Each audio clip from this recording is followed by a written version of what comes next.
Ce soir, on a trois orateurs, hein. Donc une oratrice et deux orateurs, pour être plus précis. Bon, il n'y a pas la parité puisqu'il y a trois, donc trois, ce n'est pas divisible par deux avec des nombres entiers. Donc, Marc Lafosse, qui est bordelais, nous fera une présentation plus générale de la situation technico-économique, l'état du marché dans le monde, en Europe et puis bien entendu en France, de l'hydrolien. L'hydrolien est une partie des énergies marines, hein, il n'y a pas que ça, mais c'est une partie importante et peut-être sûrement novatrice. Marlène Moutel, qui elle est bretonne, peut-être de naissance au moins d'adoption, euh, focalisera sa présentation sur l'hydrolien maritime, hein. Et puis Nicolas Ruiz, lui, évoquera l'hydrolien fluvial, qui est juste un petit peu en amont du maritime. Merci beaucoup. Bonsoir à toutes et à tous. Merci pour votre invitation et de faire entrer un universitaire dans la confrérie des centraliens. Vous m'entendez? Oui. D'accord, oui, très bien. j'avais un petit écho. Je voulais aussi vous dire que je suis très heureux de le faire parce que je pense que Michel Paillard a glissé un peu mon nom dans cette aventure et que je suis ravi de pouvoir parler d'une filière aujourd'hui qu'il a initiée il y a longtemps et que s'il n'avait pas initié de la façon dont il l'a fait dans ses nombreux travaux à l'IFREMER, donc ancien centralien, je pense qu'on n'aurait pas cette trajectoire aujourd'hui. Donc, un bel hommage à Michel qui nous écoute activement, qui, j'imagine, me posera plein de questions un peu plus tard. Tout simplement, un petit point de qui je représente en termes d'entreprise, faire un point sur qu'est-ce que c'est que l'hydrolien. Je sais que sur les sujets de mécanique, vous allez être très attentifs. Vous parler du marché mondial français puis européen, et puis vous faire un petit point sur le retour d'expérience que nous avons, notamment en tant que gestionnaire de site d'essai. Alors, très rapidement, je représente la société Énergie de la Lune, qui est un cabinet d'ingénieurs en énergie marine renouvelable. On a une spécialité en génie océanographique, donc on connaît bien l'océanographie au Père. Nous réalisons notamment des études de gisement, des études environnementales. Et puis, nous avons depuis quelques années un petit pôle de développement en parallèle de tout ça, qui est en charge notamment d'une stratégie de conseil et d'audit, mais aussi de la coordination de sites d'essai, donc de sites où des hydroliennes viennent se tester dans des environnements naturels et des sites qui sont autorisés pour du test. Mais je reviendrai là-dessus, notamment en conclusion, puisque ce sera de ce retour d'expérience sur ces sites. Voilà. Ces sites sont installés dans la partie fluviale de l'estuaire de la Gironde, dans un environnement estuarien, à Bordeaux, et un deuxième en partenariat avec EDF, en Bretagne, au large de l'île de Bréhat, sur un site qui s'appelle Paimpol-Bréhat, puisque le câble électrique est raccordé à la côte à proximité de Paimpol.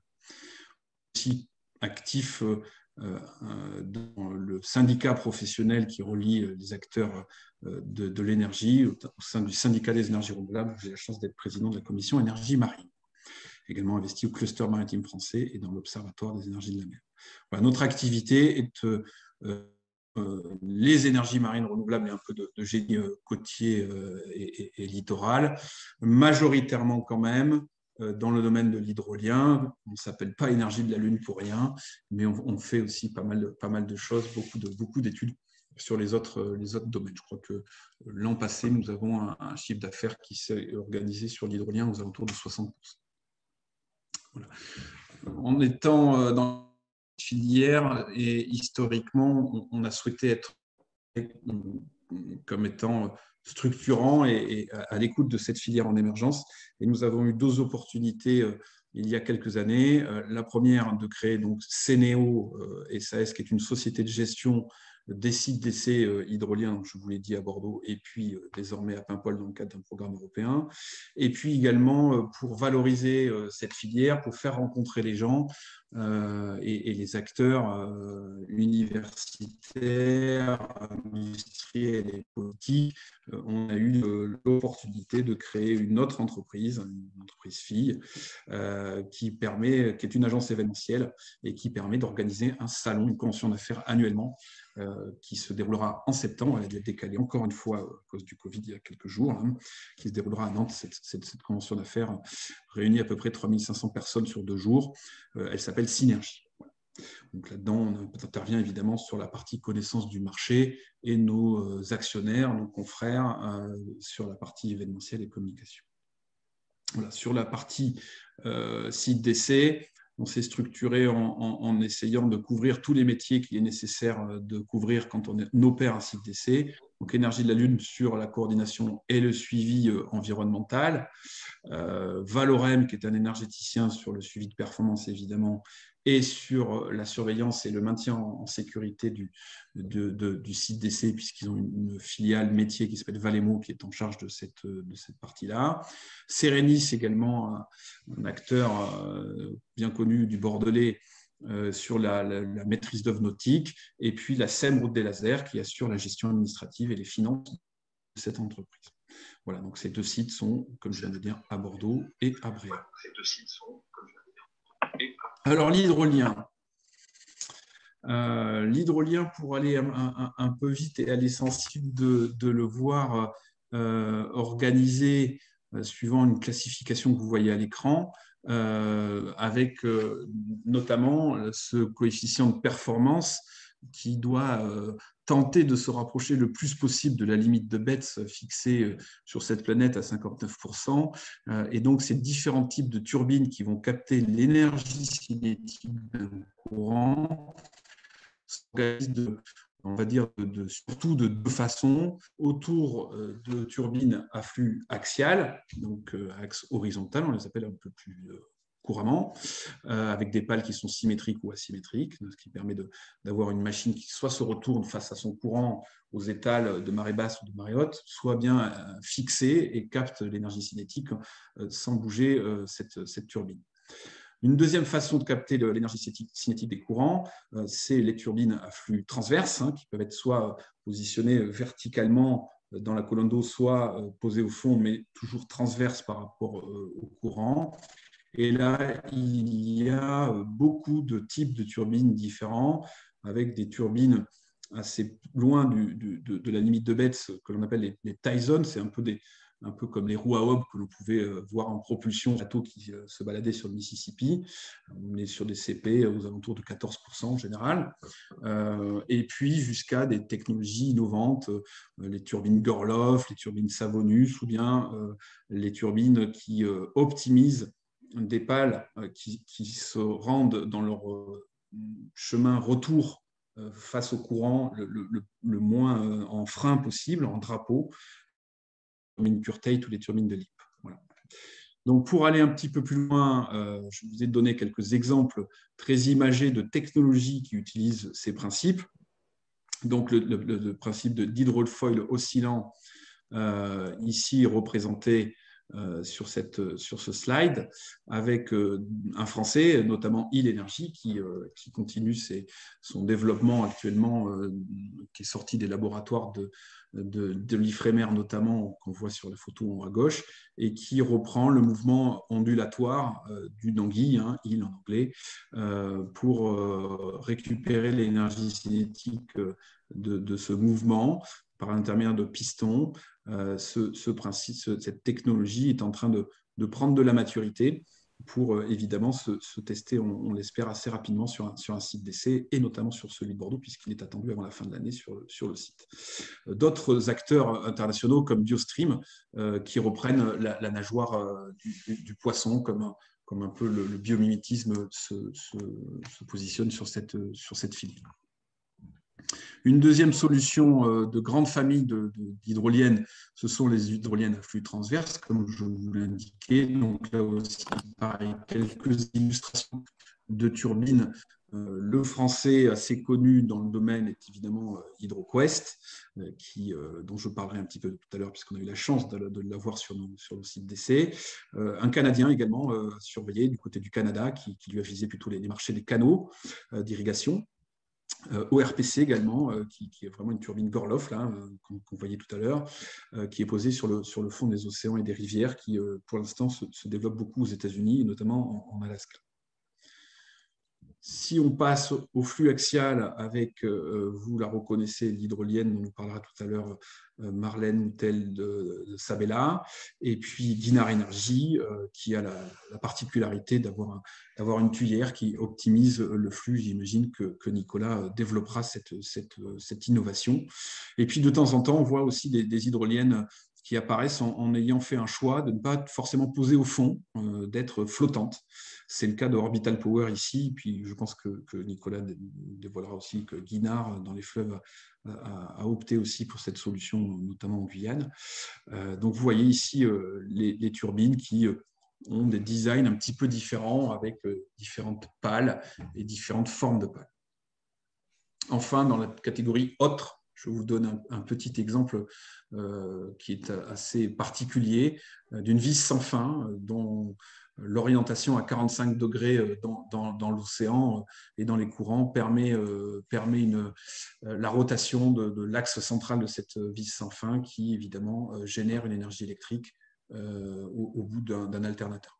Donc toutes ces énergies, toutes ces technologies hydroliennes fournissent de l'énergie en mer, par l'intermédiaire, la plupart du temps, de générateurs qui sont fixés sur cette turbine, pour ensuite être acheminés à la Terre par des câbles électriques, évidemment.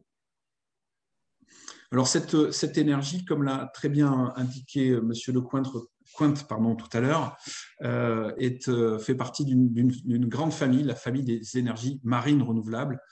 Elle est classée, cette famille, par des degrés de maturité, soit très, très immature, très proche du laboratoire, comme on peut le voir sur cette présentation pour l'énergie osmotique, qui est basée sur le gradient de salinité, ou bien très mature, c'est-à-dire pleinement dans son marché commercial, qui a trouvé sa maturité commerciale et qui arrive à revendre un électron sur un réseau de façon très compétitive. C'est le cas aujourd'hui dans le monde de l'éolien posé, et en France, puisque le dernier appel d'offres a attribué un lauréat à 44 € du mégawattheure produit hors raccordement du côté de Dunkerque, qui est certainement l'endroit où il y a le plus de ressources et où la bathymétrie des fonds a fait que la configuration du site a fait que le projet est devenu très, très, très intéressant d'un point de vue économique. Et donc, entre ces deux points, entre maturité et le laboratoire, il y a quelques énergies, dont l'hydrolien, qui sont en pleine émergence et qui sont en train de sortir des sites d'essai aux portes des fermes pilotes pour continuer cette trajectoire de développement et d'émergence. Et c'est bien ça qui va nous intéresser aujourd'hui. Donc, je vais essayer de vous dresser un panel de où on en est en France, en Europe et dans le monde sur cette énergie. D'un point de vue mondial, et on le voit également sur ce slide, le potentiel techniquement exploitable est estimé aux alentours de 100 gigawatts. Vous voyez le marché que ça représente, c'est plutôt un marché de niche quand on compare évidemment le potentiel techniquement exploitable de l'éolien flottant, par exemple, qui est de 3000 gigawatts. Donc on a quand même un effet d'échelle qui est quand même très nettement différent, et donc des marchés qui sont de taille différente, tout simplement. Donc le marché mondial, j'ai essayé de travailler un peu ce que j'allais vous dire aujourd'hui, mais j'ai essayé surtout de détailler ces 100 gigawatts sur de l'hydrolien océanique, et sans oublier évidemment les confrères qui travaillent sur l'hydrolien fluvial, qui est un petit peu plus difficile à estimer, puisque les courants marins, tout simplement, on sait maîtriser aujourd'hui les modélisations numériques. Et donc, ces courants sont modélisés en fonction de la forme des plateaux continentaux et des rétrécissements ou des formes qu'on peut trouver régionalement sur chacun des continents de notre planète. Pour ce qui est du fluvial, c'est un petit peu plus compliqué. Ce n'est pas la modélisation numérique qui prend le dessus, donc c'est plutôt des mesures in situ. Donc, je ne me suis pas non plus, je n'ai pas passé 14 nuits à préparer cette conférence, donc j'ai juste mis les grands points sur ces différents pays qui sont des atouts pour le développement de l'hydrolien fluvial. Mais j'imagine que Nicolas Ruiz de Guinard développera pas mal de choses dans ce domaine tout à l'heure. Donc les principaux sites sont représentés avec leurs ressources identifiées sur ce slide. Je ne vais pas tous les détailler parce que ça ne rentrerait pas en 20 minutes, mais vous voyez quand même que la France y figure de bonne façon, avec cette fameuse ressource indéniable et assez incroyable en Europe qu'est le rat blanchard. Donc, c'est les sites dans ces pays qui sont inscrits en gras sont les sites les plus courantogènes, où la ressource est la plus importante. Voilà. Dans certains pays, on y retrouve également cet hydrolien fluvial par l'intermédiaire de ressources type canaux ou grands fleuves ou des bassins versants importants. Je pense à l'Inde, évidemment, le bassin versant himalayen est important, où en Inde, on trouvera à la côte 3 gigawatts de potentiel exploitable, notamment dans le golfe de Combat, qui est certainement une très belle ressource. Aux USA également, là aussi, les deux énergies sont présentes.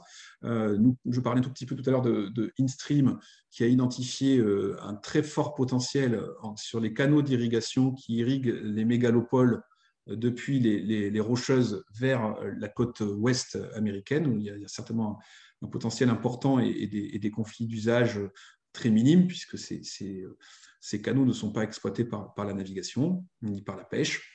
Et puis, évidemment, des endroits où les courants sont très forts par la forme du plateau continental, notamment sur le secteur Asie. Le secteur Asie représentant quand même un marché extrêmement important pour cette filière. Donc, vous le comprenez aisément dans cette slide. L'Europe va focaliser son attention sur le potentiel du Royaume-Uni et de la France, et que pour que des acteurs français industriels réussissent à percer ce marché, à se développer, évidemment, il faudra être extrêmement fort à l'export. Et ça, c'est un point important dans le bilan économique de cette filière que je vais essayer de dresser un peu plus loin. Pour le marché français, eh bien là, vous avez tout simplement une photographie des projets qui ont demandé une injection sur le réseau public de distribution. C'est un document qui est fourni par notamment Enedis, donc avec des potentiels très intéressants sur les côtes océaniques françaises, avec donc Paimpol-Bréhat, deux hydroliennes qui ont fait 1 MW chacune, qui se sont raccordées au réseau électrique, donc celle de Semen HydroQuest et celle d'Open Hydro. Du côté du passage du Fromver, avec AQ Energy, Sabella également avec 1 MW. L'Aria d'Etel pour Guinard Energy qui a développé un démonstrateur et qui nous en parlera tout à l'heure, j'imagine, de 250 kW. Sur Sénéo, j'en ai parlé un petit peu tout à l'heure. Donc, nous avons eu à la fois CMN HydroQuest et aussi Design Pro Renewables, qui est un Irlandais. Et puis Hydrotube Énergie, et c'est également à côté de notre site. Et puis à Bayonne, il y a eu une expérimentation également de Bertin Technologies qui a été rachetée récemment par Naldeo.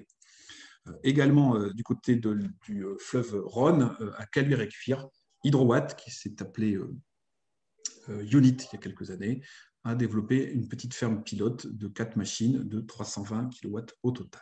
Voilà.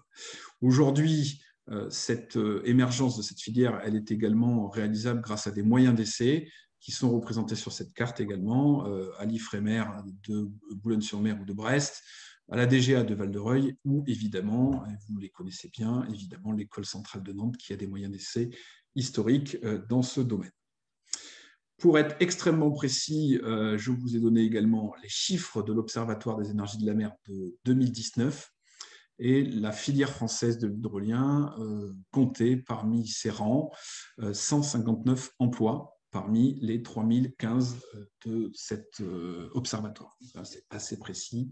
Observatoire qui aujourd'hui est en train d'exploser avec l'émergence de l'éolien offshore et la construction des premiers parcs, puisque, allez, je vous le donne un petit peu en avance de phase, l'Observatoire 2020 qui donnera ses résultats bientôt a déjà comptabilisé plus de 5000 emplois dans ce domaine. Alors, qu'est-ce qu'on peut souhaiter de mieux dans cette filière à l'avenir? C'est de se projeter un petit peu en avant, et notamment en 2025. En 2025, il y a pas mal de projets dans le pipe, comme on dit, notamment 2 sites pilotes qui devront évidemment trouver leur financement, mais qui en tout cas aujourd'hui sont en train de se projeter dans ce sens. Le site du Rat-Blanchard qui accueillera deux fermes qui sont le résultat d'anciens appels d'offres qui ont été gagnés par des énergéticiens qui ont transféré ces concessions, l'une à la joint venture entre Normandie Hydrolienne. Normandie Hydrolienne, c'est une joint venture entre l'agence économique des pays de Normandie et le turbinier anglais Cimec Atlantis, donc pour un total de 12 MW. Également, sur la concession voisine qui appartenait à EDF à un moment donné, a été transférée à Caire et HydroQuest pour un projet de 17,5 MW qui est expertisé actuellement par l'État pour être financé. Du côté de Paimpol-Bréal, il y a évidemment ce site qui est attribué et qui aura des technologies qui viendront s'y tester, mais si on additionne un peu cette puissance 2025, on pourrait y imaginer au maximum de sa puissance 2,5 MW en courant continu. Du côté du Framver, QO Énergie Renouvelable et Sabella se projettent à 4 MW, et également Sabella avec Morbihan Hydro Énergie, au sortir du golfe du Morbihan, un projet de 2 machines pour un total de 1 MW. Donc, ce qui fait quand même une projection à 2025 de 7 MW. Comme j'ai vu que votre introduction était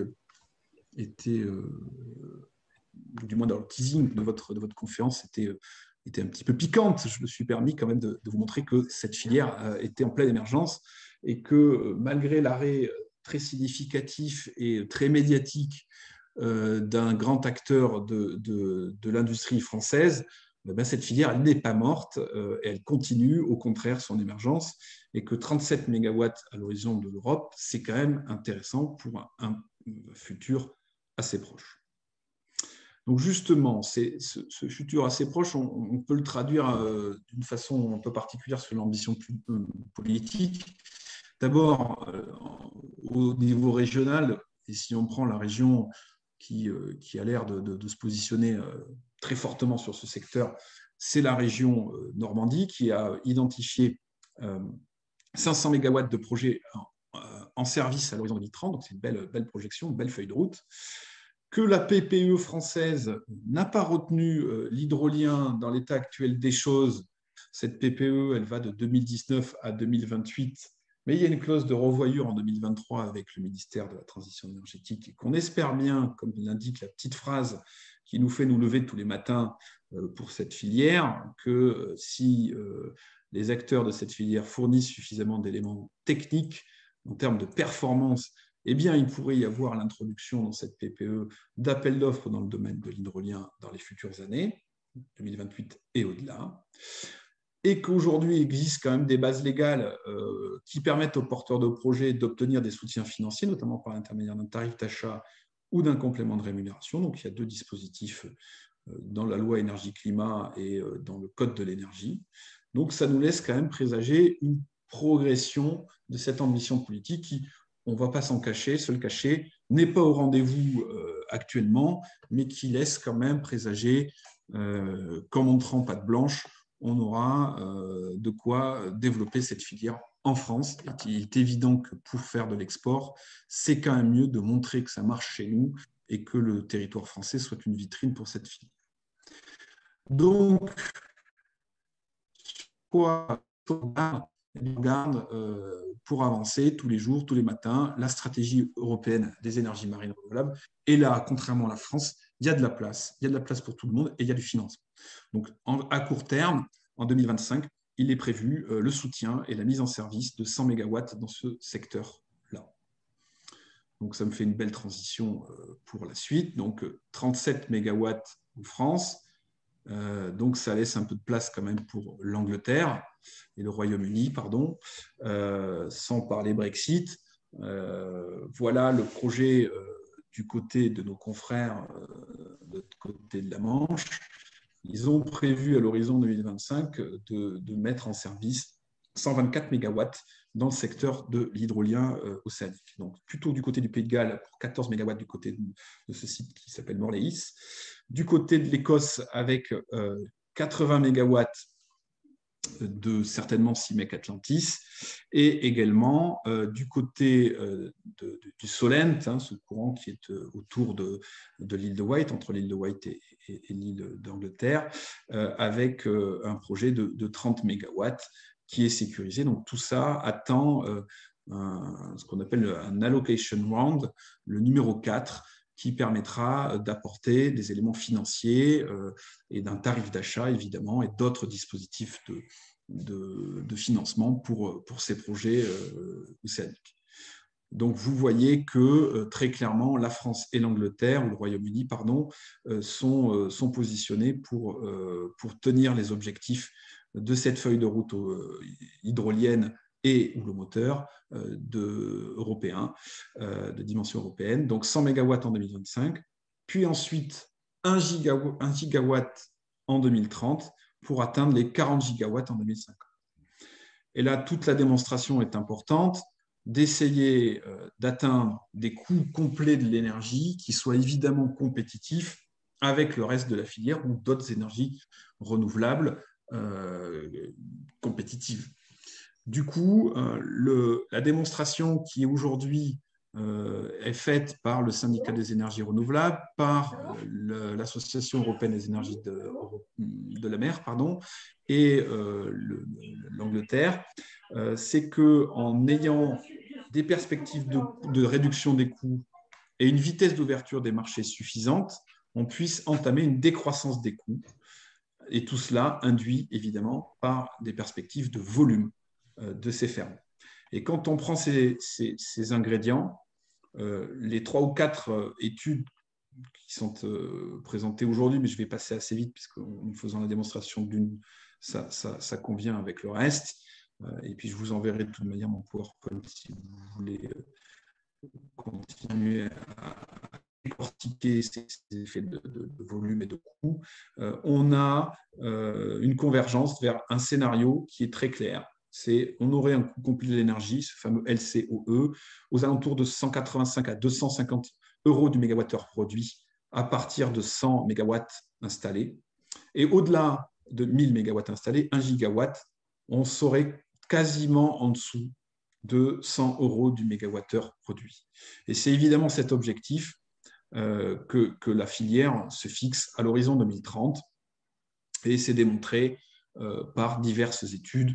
Je vous laisse rapidement jeter un petit coup d'œil sur cette courbe qui est évidemment la même trajectoire que celle d'avant, qui est proposée par nos confrères du UK Marine Energy Council, qui est l'équivalent de la Commission d'énergie marine du CER au Royaume-Uni, je vais y arriver, et qui annonce 78 euros du mégawattheure produit à l'horizon 2050 plutôt, hein, avec 5 gigawatts du marché domestique du Royaume-Uni qui serait équipé d'hydroliennes. Voilà les objectifs de cette filière en termes de réduction de coûts. Alors, comme je sais que j'ai pas mal discuté déjà et que j'entame un peu la parole de mes confrères, je vais passer vite, mais en gros, je voulais vous parler évidemment de cette route qui est déjà bien entamée, mais qui doit continuer et qui doit, par ses effets de volume, montrer cette décroissance des coûts. Je voulais vous le faire par tout simplement une expérience que nous avons sur les sites d'essai que je vous ai cités, avec l'exemple d'HydroQuest, qui est venu en 2017 à Bordeaux tester un démonstrateur de 80 kW, de 4 mètres d'arête, qui a permis d'avoir certaines réponses pour le développement de sa ferme pilote à Lyon de 320 kW, de 4 machines, et que cette expérience-là lui a permis, là aussi, de faire ce qu'on appelle le scaling up, d'augmenter la puissance et la taille de ces machines pour une machine de 1 MW, et il prévoit d'aller sur des machines en fonction de la ressource bien au-delà de 3 MW par puissance installée unitaire de machine, et que cette expérimentation du côté de Paimpol, qui a coûté 12,2 millions d'euros financés par l'ADEME et les PIA, avec une machine qui fait quand même 4 rotors de 8 mètres de diamètre, 16 mètres de haut, 21 mètres de large, posée sur une fondation gravitaire de 270 tonnes, a permis à cette entreprise et son partenaire industriel Chantier Mécanique de Normandie d'imaginer encore des évolutions, des innovations pour cette machine qui ira sur la ferme pilote Puyrault-Blanchard dont on parlait tout à l'heure, si évidemment le financement s'opère, avec des simplifications, notamment sur les carénages. Vous voyez, la photo devant le bateau est une photo avec une technologie avec des carénages, et sur la photo droite, ces carénages ont disparu. Il y a des évolutions également. Bref, ces sites d'essai, qu'est-ce qu'ils permettent? Ils permettent un apprentissage, et c'est bien cet apprentissage qui permet de diminuer les coûts et surtout de s'engager dans des politiques industrielles fortes pour engager l'industrialisation de ces process aussi importants qu'ils ont besoin d'être, notamment au vu du marché mondial qui est derrière. C'est un petit peu la même chose avec Design Pro, qui a commencé avec une machine de 25 kW et qui est parti ensuite sur le site d'essai d'Écosse aux îles Orcades, avec une machine un petit peu plus puissante de 60 kW. Et on espère évidemment que cette technologie continuera son innovation. Pour l'instant, c'est un simple à monitorer que HydroQuest, qui a 10-12 ans de R&D derrière eux. Design Pro n'a que 3-4 ans d'existence, donc il est un peu tôt pour parler un peu plus de cette trajectoire. Mais le message que je voulais vous passer, c'est évidemment de cet apprentissage réalisé sur ces sites d'essai qui sont dédiés à ça, pour continuer cette trajectoire et cette beau développement de cette filière qui pourrait trouver sa place sur les sites évidemment français, évidemment océaniques, mais aussi sur des sites peut-être plus isolés. Je pense que Marlène nous en parlera bien mieux que moi juste après, et évidemment aussi sur des sites isolés dans des fleuves. Là aussi, Guinard en fera la démonstration juste après. Donc, je crois que j'ai pas mal parlé, 19h12. Je vous laisse la parole et j'espère vous retrouver un peu plus tard dans le chat ou dans les questions en direct. Merci beaucoup, Marc. Donc, oui, je n'ai pas fait de signal comme quoi le temps tournait, parce que tout le monde le sait. Mais bon, c'était très intéressant. Donc, maintenant, on va donner la parole à Marlène Moutel et voir un point plus particulier que vous avez d'ailleurs introduit. Marlène, à vous la parole. Merci beaucoup. Oui, merci Marc pour l'introduction. Tu m'as parfaitement pavé le chemin. J'ai plus qu'à reprendre derrière toi. Maintenant que tu as fait le panorama marché, c'est déjà beaucoup plus facile. Alors, j'ai une petite présentation aussi. Du coup, pour poursuivre sur la présentation de Marc, on va focaliser à présent sur l'hydrolien maritime, qui est donc le cœur de métier de Sabela. Je vais commencer par vous présenter qui est Sabela, entreprise du coup basée à Quimper. Je ferai une rapide présentation, mais Marc l'a déjà fait du coup, des différentes technologies d'hydroliennes qu'on va rencontrer et leurs principaux avantages et inconvénients en fonction du type de technologie et aussi de leur position dans la colonne d'eau. Je passerai très rapidement sur le gisement hydrolien maritime, vu que Marc en a déjà parlé, mais je spécifierai peut-être un peu plus où est-ce que nous, on se positionne, Sabela, en tant que turbine hydrolien sur le marché, que ce soit en France, en Europe ou dans le monde à l'export. Et j'introduirai ensuite les différents démonstrateurs que Sabela a conçus, fabriqués et installés en France depuis sa création. Et je vous parlerai un petit peu des projets de demain, les projets qu'on a à court et moyen terme chez Sabela. Donc, Sabela, on est une entreprise quimpéroise qui a été créée en 2008. On compte aujourd'hui 22 employés. J'ai recompté ça hier.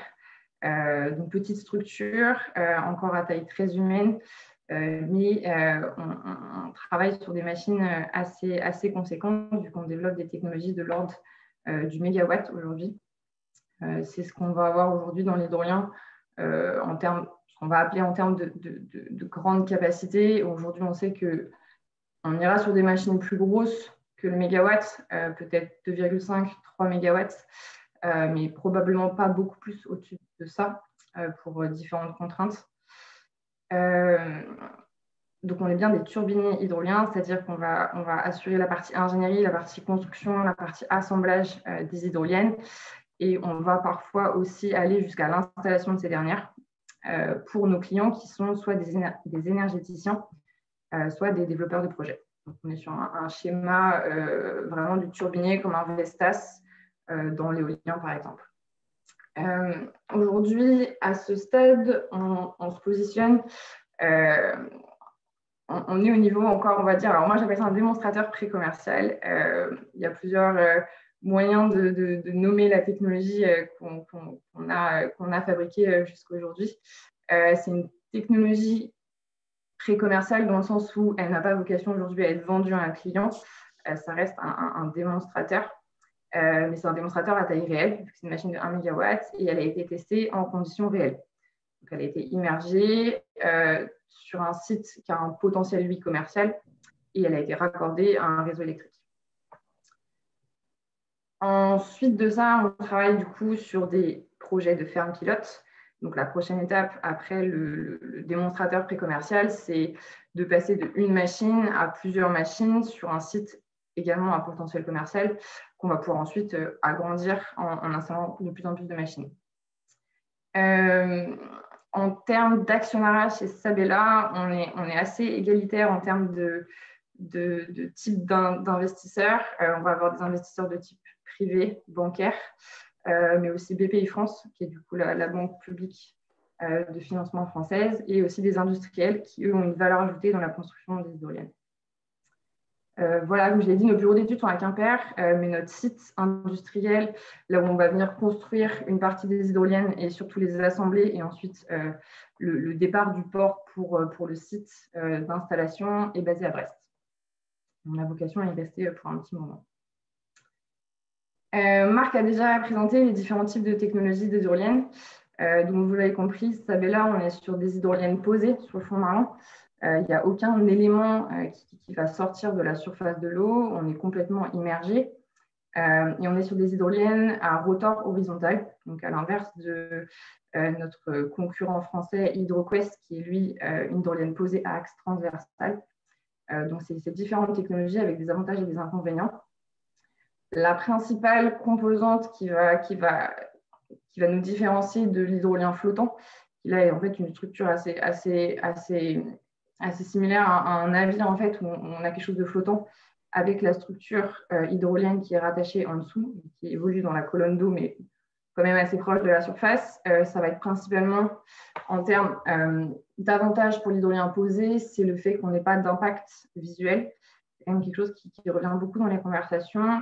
Et on n'a aussi pas d'impact, du moins très peu d'impact, sur les conflits d'usage. C'est-à-dire que les navires peuvent passer au-dessus des hydroliennes, il n'y a pas de souci avec ça, on laisse un espace suffisant entre le haut des pales et la surface pour que la navigation se fasse de manière tout à fait normale. C'est vraiment les principaux composants. Par contre, bien sûr, le désavantage de l'hydrolien posé, c'est qu'en cas de problème dans l'hydrolienne, on est obligé de faire venir un navire pour retirer l'ensemble de la structure. On ne peut pas faire la maintenance sous l'eau. C'est impossible. Donc voilà pour les différents types de technologies d'hydrolienne qu'on connaît aujourd'hui. On voit d'autres types. Ma liste n'est pas exhaustive du tout. Il y a aussi des technologies très innovantes qui commencent à apparaître sur le marché de l'hydrolien. Marc parlait aussi d'un autre acteur français, Il Energy, qui développe une membrane oscillante. On va aussi avoir des kites qui, eux, vont venir évoluer dans la colonne d'eau en faisant des bits et qui vont être en mesure de faire de l'électricité avec des courants un peu moins puissants que ce qu'on va nous rechercher. Les sites d'intérêt, donc Marc a déjà parlé du marché mondial, du marché européen et du marché français. Aujourd'hui, en France, on se positionne principalement sur le passage du Fromveur, qui est du coup un courant au large du Finistère, au large de Brest, plus précisément au sud-est de l'île de Ouessant. Si vous connaissez la Bretagne, c'est une île assez emblématique du Finistère. Et en termes de sélection de ces sites à fort potentiel, donc les sites que nous, on va viser pour installer nos hydroliennes, du moins pour les vendre à nos clients, c'est tout simplement des sites où on a des très forts courants de marée.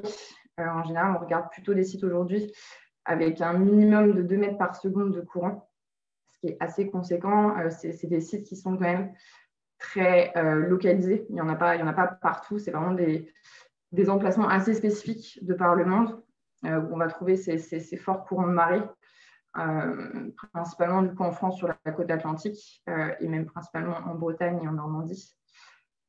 Et après au Royaume-Uni, il y a d'autres sites d'intérêt où il y a aussi du courant, typiquement dans le détroit de Gibraltar, mais il y a d'autres conflits type navigation qui sont à prendre en considération, qui font que le site n'est potentiellement pas prêt à se développer dans les années à venir. Et de par le monde, on va être principalement sur le Canada, le Chili, les îles d'Asie du Sud-Est avec l'Indonésie et les Philippines. L'Australie a aussi un fort potentiel hydrolien, et également le Japon.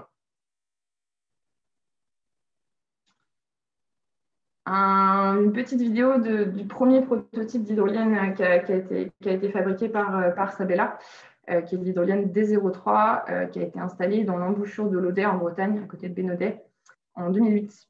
Donc, c'était vraiment le premier concept d'hydrolienne. Il n'était pas raccordé au réseau. L'idée, c'était vraiment juste de valider la simple idée de produire de l'énergie à partir des courants de marée. Donc, ça a été fait en 2008. Je mets cette vidéo aussi parce que d'un point de vue suivi environnemental, on nous interroge énormément sur l'impact sur la faune et la flore sous-marine. Donc, on a des super vidéos avec des 0,3 où on a des bandes tacos qui passent à proximité de l'hydrolienne. On peut voir sur la vidéo que ça ne tourne pas très vite. C'est un choix technologique justement pour limiter les potentiels impacts sur la faune sous-marine. Si vous avez des questions sur ce sujet, on pourra en discuter un peu plus en détail sur ce suivi environnemental. C'est un très large sujet. D03 qui du coup a été installé pendant 12 mois, qui a permis de valider les premiers concepts, les premières idées, on va dire. On est déjà un peu plus que stade d'idées, mais les premières briques technologiques de l'hydrolienne, de la technologie Sabella, avant de passer sur une hydrolienne de plus grande puissance et de plus grande taille. D03, elle faisait 3 mètres de diamètre pour le rotor. Donc, ce n'est pas si petit que ça, mais ce n'est pas quelque chose de très grand. On est passé ensuite sur un démonstrateur pré-commercial, donc l'hydrolienne D10, qui est l'hydrolienne jaune et bleue, qui est assez connue en Bretagne et dans le Finistère. Elle est assez remarquable. Donc, c'est une hydrolienne de 1 MW qui a un rotor qui fait 10 mètres de diamètre. C'était un projet de démonstration qui était supporté par l'ADEME au travers d'un projet d'investissement d'avenir. C'était un appel à manifestation d'intérêt sur les démonstrateurs d'énergie marine renouvelable. Et Sabella a été lauréat de cet appel à manifestation d'intérêt dès 2011. Donc, ça commence à faire une bonne dizaine d'années maintenant. L'ingénierie a débuté après la sécurisation de cette aide, de ce financement à ce projet-là. Et l'immersion de l'hydrolienne n'est apparue qu'en 2015, où on a eu une autorisation de 12 mois pour exploiter et faire les premiers tests sur l'hydrolienne des 10. Quelques informations sur le passage du Fromveur, donc l'endroit où ce démonstrateur a été testé. Le passage du Fromveur, c'est donc un courant marin très connu au sud-est de l'île de Ouessant. On va rencontrer des courants jusqu'à 3,5 mètres par seconde. C'est un des gisements européens les plus puissants. Il est aussi un peu difficile dans le sens où il est un petit peu abrité de la houle, mais on est quand même sur une façade atlantique très exposée. Donc, on rencontre des houles et des tempêtes assez puissantes sur ce site. Et l'hydrolienne est installée à peu près 45 mètres de profondeur. Et posé sur son embase, on est approximativement à 16 mètres de haut sur le plus haut point de la Palle. Voilà aussi quelques informations importantes. L'île de Ouessant, c'est une île qui n'est pas raccordée au réseau électrique principal français, au réseau interconnecté français-européen. Donc, ils sont alimentés uniquement au diesel. C'est les génératrices diesel qui alimentent Ouessant en électricité. Alors, Ouessant, c'est seulement 900 habitants, mais du coup, aujourd'hui, ils sont 100% alimentés en fossiles. Donc, il y a une vraie velléité aussi d'amorcer cette transition énergétique de l'île de Ouessant et de profiter du coup de la ressource hydrocinétique à disposition à quelques kilomètres, vu que l'hydrolienne des 10 s'est installée à un peu moins de 2 kilomètres des côtes de l'île de Ouessant. Et bien sûr, l'électricité est transportée à l'aide d'un câble d'export qui est posé sur le fond marin. Donc, on a eu une première exploitation de cette hydrolienne entre 2015 et 2016. On l'a retiré de l'eau à la fin de la période d'autorisation. On en a profité pour faire un check-up complet et implémenter pas mal d'optimisation sur l'hydrolienne. On a notamment, pour nous, le point faible, c'est vraiment la chaîne électrique de l'hydrolienne, qui est les composants qui vont avoir le plus de chances d'être défaillants sur la durée de vie de l'hydrolienne et même entre deux maintenances préventives. Donc, on a fait un choix de redonder complètement cette chaîne de conversion qui est embarquée dans la nacelle. Donc, c'est quelque chose qu'on a mis en place après le relevage en 2016 et qui a fait, entre autres, qu'on a reposé des disques en 2018. Je commence à mélanger avec les dates, mais c'était autour de l'été 2018. Elle a été émergée pendant approximativement 10 mois et on l'a retirée de l'eau en 2019, en avril 2019, parce qu'on avait un défaut sur le circuit de refroidissement à l'intérieur de l'hydrolienne qui vient du coup refroidir les différents composants électroniques qui bien sûr chauffent à l'intérieur. Il faut quand même produire de l'électricité. Et du coup, la défaillance de ce circuit de refroidissement nous empêchait de fonctionner de manière optimale et à pleine puissance par peur en fait d'une surchauffe à l'intérieur de la machine qui aurait causé potentiellement des dégâts sur cette chaîne électrique, chose qu'on n'avait pas envie.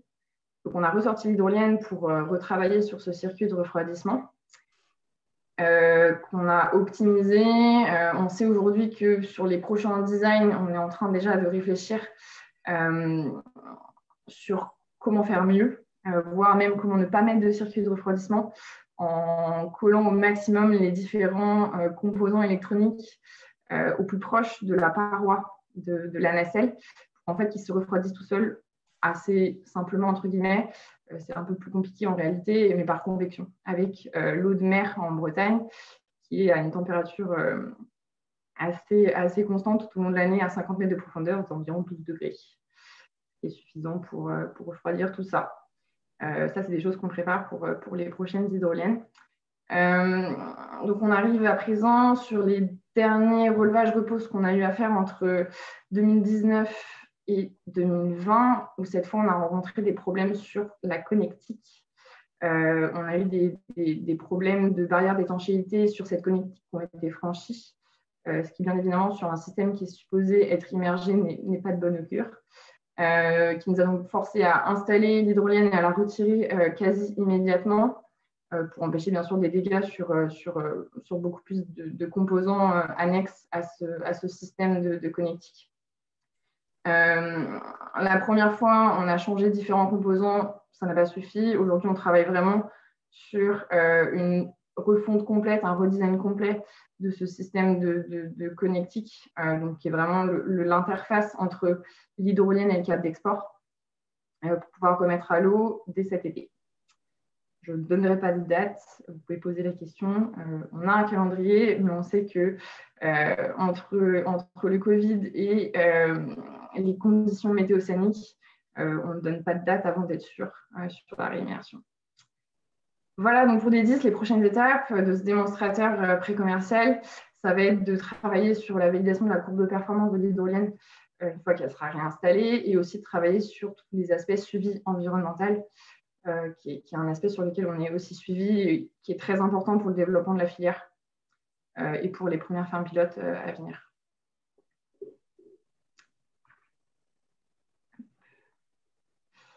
Des 10 en vue éclatée, pour vous donner un petit peu les différents choix technologiques qui ont été faits par Sabella depuis l'ingénierie en 2012. Le credo de Sabella, c'était de rester sur une hydrolienne relativement simple et d'éviter au maximum les différentes pièces d'usure qui nécessiteraient un relevage. Alors, du coup, on a fait le choix de partir sur une génératrice à aimant permanent et attaque directe pour limiter le nombre de pièces d'usure et avoir quelque chose de relativement robuste par rapport aux autres technologies de génératrices qu'on connaît typiquement dans l'éolien. On a fait aussi le choix d'avoir une conversion électrique qui soit embarquée à l'intérieur de la nacelle, donc directement à l'intérieur de l'hydrolienne et pas à terre. Ça, c'est un choix un peu ambitieux par rapport au niveau de maturité du secteur, mais qui a vocation dans le futur de permettre de mutualiser la production de plusieurs hydroliennes au travers d'un petit hub sous-marin afin de ne pas avoir un câble d'export par hydrolienne.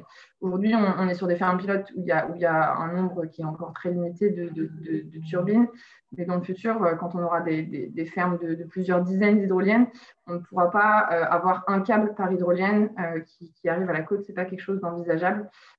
Il y aurait des coûts de raccordement qui seraient beaucoup trop élevés. Donc, on préfigure déjà d'une solution pour avoir un seul câble d'export et de mutualiser la production de plusieurs hydroliennes au travers d'un petit hub sous-marin, un peu comme des sous-stations offshore, comme on va voir ça dans l'éolien. On a aussi, alors ça c'est quelque chose qui est assez commun dans la filière, mais l'architecture est modulaire, dans le sens où pour les maintenances, on va venir ressortir de l'eau uniquement la turbine, uniquement la partie supérieure de l'hydrolienne, et on va laisser installer au fond de l'eau la partie en base, la partie structure gravitaire, qui elle ne nécessite pas de maintenance. Il n'y a pas d'éléments tournants sur cette partie de l'hydrolienne, et elle est dimensionnée pour rester 25 ans, 30 ans sous l'eau, il n'y a pas de souci. Donc c'est quelque chose qu'on préfère laisser sur le fond marin. C'est en plus quelque chose qui est relativement lourd. Donc le plus longtemps elle reste sous l'eau, le mieux c'est. On travaille sur des embases gravitaires, donc il n'y a pas de préparation du sol, il n'y a pas d'ancrage, ça vient tout simplement se poser sur le fond marin, et ensuite on vient mettre des lestes dans chaque pied qui viennent assurer le bon positionnement et le fait que l'embase et la turbine ne bougent pas une fois installées. Et dernier point qui peut nous différencier de certains concurrents, on n'a pas de système de pitch sur les pales, comme on peut le voir dans l'éolien et aussi chez certains concurrents hydroliens. Ce qui veut dire que nos pales sont fixes. Et elles ne pivotent pas sur leur axe, donc ce n'est pas un moyen de contrôle de l'hydrolienne. Et on n'a pas non plus de système de yaw. Donc en fait, la turbine est aussi fixe sur l'embase, elle ne pivote pas. Et donc en fait, on a des pales qui sont symétriques et c'est en fait le rotor qui va tourner dans un sens puis dans l'autre en fonction de la direction du courant, vu que le courant s'inverse à 180 degrés toutes les 6 heures. C'est le principe même des marées. Donc voilà, maintenant on est toujours en train de travailler sur notre démonstrateur D10. On a encore beaucoup de choses à apprendre de ce démonstrateur et il a encore des beaux jours devant lui, vu que les prochains projets clés qu'on a aujourd'hui chez Sabella, c'est les projets Tiger et Phare, qui sont nos 2 premiers projets de ferme pilote de 2 hydroliennes qui seront installées dans le passage du Framver, donc là où est installée l'hydrolienne D10, et dans le golfe du Morbihan, comme Marc en parlait tout à l'heure. Là, on est sur des horizons de mise en service autour de 2022-2023. Donc, on est déjà dans les phases d'ingénierie de ces projets. Et on travaille dès aujourd'hui sur la montée en puissance des fermes commerciales. Vous vous doutez bien que faire des fermes pilotes de 2 hydroliennes, ce n'est pas des projets qui sont excessivement rentables. Donc aujourd'hui, bien sûr, on travaille sur des projets de 10-20 MW sur un horizon plutôt 2025-2026, justement aussi pour permettre d'atteindre les nouveaux objectifs de la stratégie offshore de l'Europe. Et ensuite, dans un futur un peu plus éloigné, la mise en service de fermes de 100 MW, de dizaines et de dizaines de machines sur les sites qui ont le plus fort potentiel. Petite présentation du projet phare, qui est du coup un de nos projets emblématiques chez Sabella, qui est un projet en fait multi-énergie à destination de l'île de Ouessant. C'est un projet où du coup Sabela se positionne en tant que turbinier hydrolien. Donc on travaille avec AQ Énergie, qui est un énergéticien français indépendant qui fait que du renouvelable. C'est donc AQ Énergie qui est le leader sur ce projet-là. Et nous, on vient fournir les hydroliennes du projet phare et aussi une assistance à co-développement sur toute la partie, notamment demande d'autorisation, suivi environnemental, etc., pour que justement AQ Énergie apprenne de notre expérience à Ouessant pour pouvoir ensuite, eux, être en mesure de développer des projets hydroliens dans d'autres endroits sur Terre. Donc le projet phare, c'est un projet multi-énergie, hydrolien, éolien, solaire et stockage par batterie. L'idée, en fait, c'est que l'hydrolien, qui est une solution prédictive, on n'en a pas parlé, mais vu que c'est un phénomène astronomique, en fait, qui est induit par la Lune et le Soleil, les marées, c'est quelque chose qui est entièrement prédictible. On peut savoir exactement, à partir de modèles numériques, la production des hydroliennes à un instant T sur l'ensemble de la durée de vie du projet. Qui est quelque chose qui est très intéressant pour l'énergéticien et pour le gestionnaire du réseau. Et ce qui fait aussi que ça va très bien se coupler avec des systèmes de stockage tels que des batteries. Donc, hydrolien plus batterie, ça vient en fait être la base du réseau. Et ensuite, l'éolien et le solaire viennent compléter ce réseau, ce mix énergétique en énergie renouvelable. Et donc, l'objectif avec ce projet phare, tel qu'on le voit aujourd'hui, c'est d'atteindre 65% d'énergie renouvelable sur le mix ouessantin. Le reste étant bien évidemment toujours pris en charge par la centrale diesel qui est installée et qui est très bien d'ailleurs. Elle ne fait pas de bruit, elle est assez bien, ils l'ont rénovée il n'y a pas très longtemps. Donc l'idée, c'est de garder cette centrale pour demain et ensuite de voir de quelle manière on pourra augmenter les différentes capacités des sources d'énergie renouvelable pour peut-être atteindre dans un futur, on va dire à moyen terme, 100% d'énergie renouvelable sur Ouessant. En parallèle du projet phare, on travaille sur le projet Tiger, qui est un projet d'innovation porté par un Interreg France-Manche, donc un financement européen, où on travaille avec Morbihan Énergie, qui est une société d'économie mixte, qui fait des projets à vocation de transition énergétique dans le Morbihan, dans le département du Morbihan. Donc, on collabore aujourd'hui avec Morbihan Énergie sur ce projet. On a construit, on a créé une société dédiée à ce projet qui s'appelle Morbihan Hydroénergie pour porter justement un projet pilote dans le golfe du Morbihan où on va venir installer 2 hydroliennes qu'on appelle des 08 250, donc des hydroliennes de 8 mètres de diamètre et d'une puissance de 250 kW. Donc plus petite que ce qu'on a fait dans le framework, tout simplement parce qu'il y a moins de fond dans le golfe du Morbihan. Les profondeurs d'eau sont beaucoup plus faibles, mais par contre, le courant est encore plus puissant. Et on a aussi un net avantage qui est que le golfe du Morbihan, c'est un site qui est bien abrité de la houle, chose qu'on n'avait pas la chance d'avoir sur le passage du Frommer. Donc, dans le cadre de ce projet, Sabela lance pas mal de briques technologiques très innovantes qui vont nous permettre aussi de tracer notre route vers la décroissance des coûts de notre solution. Donc, en fait, sur les 2 hydroliennes qu'on va installer dans le golfe du Morbihan, elles ont toutes les deux des configurations et des briques technologiques différentes. Donc, sur une des hydroliennes, on va tester quelque chose qu'on ne souhaitait pas faire jusqu'ici, mais qu'on a envie d'investiguer pour le futur, pour voir si c'est vraiment quelque chose d'intéressant. C'est le pitch sur les pales. Le pitch sur les pales qui va nous permettre d'augmenter assez considérablement le productible, donc la performance des hydroliennes, qui va nous permettre de capter plus d'énergie, de produire plus d'électricité, mais qui va intégrer un risque niveau fiabilité plus conséquent que si on n'a pas de pitch. C'est des pièces tournantes qui, du coup, induisent des risques de défaillance plus élevés. Donc, c'est quelque chose qu'on va tester sur le projet Tiger. On va aussi développer une connexion qu'on appelle une connexion Wetmate, qu'on n'a pas aujourd'hui sur D10. Aujourd'hui, sur l'hydrolienne D10, dans le passage du framework, lorsqu'on la raccorde au câble d'export, on est obligé de faire cette connexion directement sur le navire de pose.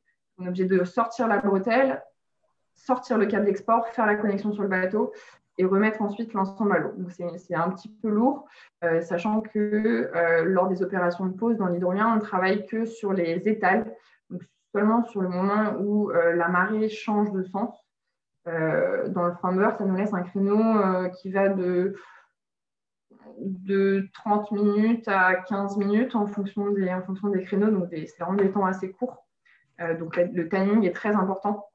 Donc l'idée aujourd'hui, c'est de développer une connexion type WaitMate, wait pour humide, qui veut tout simplement dire qu'on sera en mesure de faire la connexion directement sous l'eau. Donc on aura juste à poser l'hydrolien sur son embase et la connexion se fera toute seule. C'est tout simplement un système gravitaire de ce qu'on appelle une stab plate. Donc la connexion se fera gravitairement toute seule. Ce qui du coup nous fait gagner du temps sur les opérations. Et dans les opérations marines, le temps, c'est de l'argent. Et l'autre élément assez important sur lequel on a envie d'investiguer, qui est là quelque chose qui ne se fait pas encore aujourd'hui, c'est un caisson de conversion déportée. On va venir installer une partie de la conversion dans un petit caisson déporté qui sera posé à proximité de l'embase. L'idée, c'est qu'en cas de défaillance sur la chaîne électrique, on ait uniquement ce caisson à ressortir de l'eau et pas l'ensemble de la turbine. Encore une fois, l'idée, c'est de diminuer le coût des opérations en mer en diminuant le poids des colis. Si vous avez quelque chose à retirer de l'eau qui fait que 40 tonnes au lieu de 150, vous accédez à des navires beaucoup plus accessibles et moins chers. Et du coup, obligatoirement, vous améliorez la rentabilité du projet sur sa durée de vie. Donc, c'est quelque chose qu'on a envie de mettre en place sur ce projet Tiger. Et le dernier point, ça va être une embase en béton. Il y a aussi beaucoup de choses à étudier en termes de matériaux sur les différents sous-ensembles. Donc, on va aussi intégrer une embase en béton sur le projet Tiger. Donc, beaucoup d'innovations sur ce projet. J'en ai même pas cité certaines. Mais c'est un projet à haut niveau d'innovation pour nous, sur lesquels on cherche vraiment à étudier des solutions pour diminuer le coût de l'énergie hydrolienne. Pour finir, je vous mets aujourd'hui la magnifique équation du coût de l'électricité, le fameux Levelized Cost of Energy, pour rappeler les différents points sur lesquels on peut travailler justement et ceux sur lesquels Sabela travaille aujourd'hui pour diminuer le coût de l'énergie hydrolienne.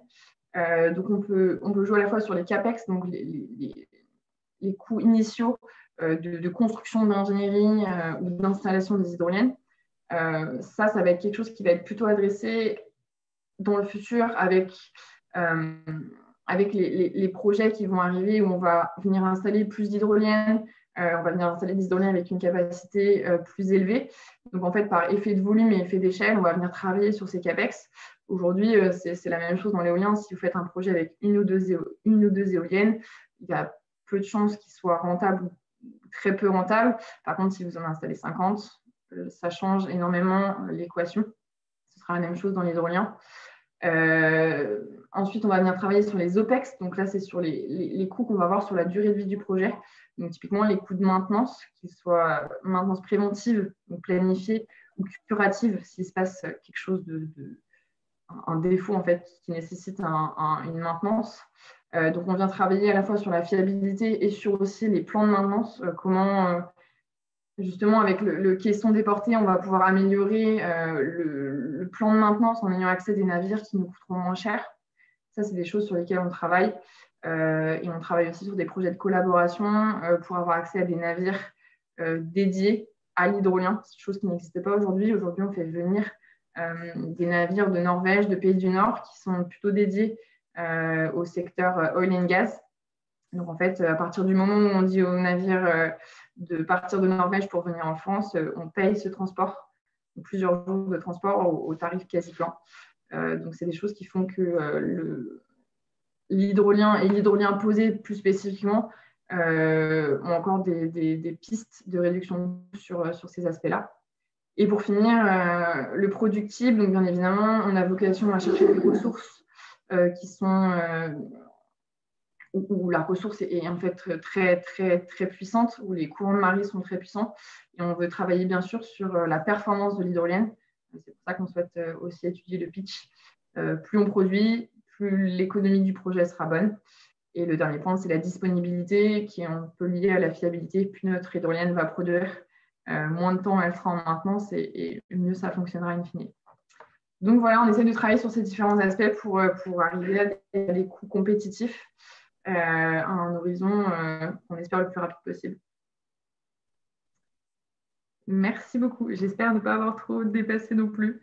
Oh, merci beaucoup, Marlène, parce que c'est une approche complètement différente. On a vu la genèse de certains projets et puis vous avez très bien expliqué les difficultés que l'on pouvait rencontrer et puis tous les enjeux en fait nécessaires pour que ça devienne fiable et rentable. Merci beaucoup. Vous avez, vous avez un petit peu dépassé, mais ce n'est pas grave. Bon, bah maintenant, le dernier orateur, c'est Nicolas. Et je rappelle que vous pouvez poser des questions via le Speak Up. N'hésitez pas. Et puis, on reprendra tout ça après l'exposé de Nicolas. Oui, donc rebonjour à tous. Donc, tout d'abord, merci à Centrale Énergie pour l'invitation à ce webinaire et pour m'avoir donné la parole. Donc, on m'a demandé d'intervenir ce soir au sujet de l'hydrolien fluvial. Donc, excusez-moi par avance si je déborde légèrement des fois sur l'hydrolien estuarien, que pour Guinard Énergie, en fait, c'est une approche que nous considérons comme un peu similaire par justement les tailles de sites, de ressources et les contraintes associées aux machines. Donc, moi, je travaille pour la société Guinard Énergie, qui est basée à Brest. Cette société a été créée à l'origine par Paul Guinard. Et nous avons développé en fait une technologie d'hydrolienne que je vous présente rapidement ici, qui s'appelle Megawatt Blue et qui comporte les particularités suivantes. Donc, contrairement à d'autres technologies, une des principales différenciations qu'elle a, c'est que c'est une machine qui est carénée, comme vous le voyez sur cette image. Ce carénage a pour but notamment et principalement d'accélérer le courant. Donc, à savoir que la puissance d'une machine est proportionnelle au cube de la vitesse et au carré du diamètre. On a plutôt regardé comment accélérer la vitesse du courant pour extraire plus d'énergie plutôt que de faire des tailles importantes tout de suite. De par cette géométrie hydrodynamique développée, ça permet également, si c'est nécessaire, à la machine de s'orienter librement dans le courant, c'est-à-dire que c'est un système qui n'est pas asservi par de la motorisation, mais par un simple effet de traînée hydrodynamique, donc de girouette, va en permanence s'orienter dans le flux maximal, parce que ce soit des courants de marée ou même fluviaux, en fonction des modifications des vitesses et des régimes, le courant est rarement omnidirectionnel dans la nature. Le troisième point, c'est la compacité. Par le fait de l'accélération du courant par l'ajout de cette tuyère, ça nous permet d'extraire plus de puissance et donc à puissance équivalente d'une turbine non carénée, d'être plus compact, donc de pouvoir envisager l'installation dans plus de sites au niveau mondial qui demandent moins de profondeur. Et ça nous permet bien entendu d'avoir des machines plus légères et de limiter tout ce qui est coût d'opération qui, comme l'a dit Marlène, effectivement, dès qu'on est dans le domaine maritime au sens large, mobiliser des navires avec des grosses capacités de levage entraîne des coûts importants. Nous avons fait le choix aussi, par simplicité ou pour limiter les risques, de ne pas prendre de pitch non plus, variable sur les pales, et de partir sur une conversion électrique à terre plutôt, de par les sites auxquels nous nous intéressons, donc comme je le disais, fluviaux ou estuariennes, donc proches des côtes et de la consommation, pour lequel avoir une conversion électrique déportée reste envisageable sans être dans des sections des câbles conducteurs trop importantes.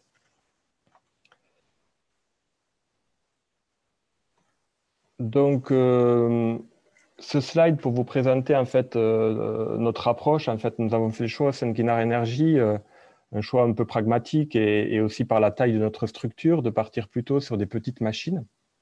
Donc le plus petit modèle et le premier que nous avons développé, il s'appelle P66. Donc c'est une machine qui fait, comme son nom l'indique, 66 cm de diamètre de rotor, qui fait moins de 100 kg et qui va développer elle 3,5 kW. Et une autre machine, légèrement plus grande, 1,54 m de 20 kW.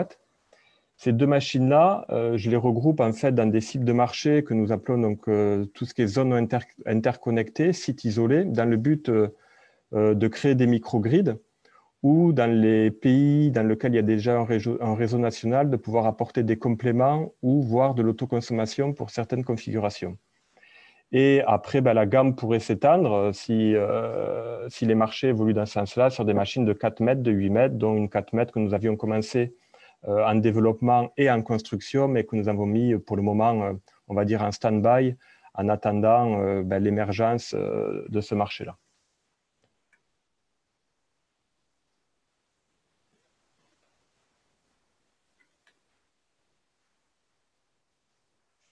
Donc, voilà, pour vous présenter les réalisations que nous avons faites à ce jour au sein de Guinard Énergie.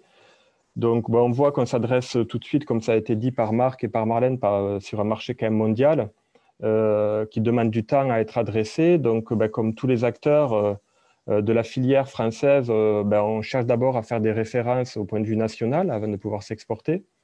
Donc, c'est pour ça que, bénéficiant d'un site de test en Ria d'Etel dans le Morbihan, à côté de Lorient, nous avons en premier lieu donc installé des machines sur ce site-là. Donc, tout d'abord, des petites machines de taille de 66 cm, donc la plus petite sur des systèmes flottants avec pivot. Puis, une machine de taille plus importante sur une structure gravitaire qui a été mise en place et raccordée au réseau national à l'intérieur d'un système hybride avec stockage batterie également. Dans le golfe du Morbihan également, donc une réalisation qui a été faite sur un moulin à marée, un ancien moulin à marée à Pencastel, pour lequel nous avons étudié l'ajout d'une turbine donc,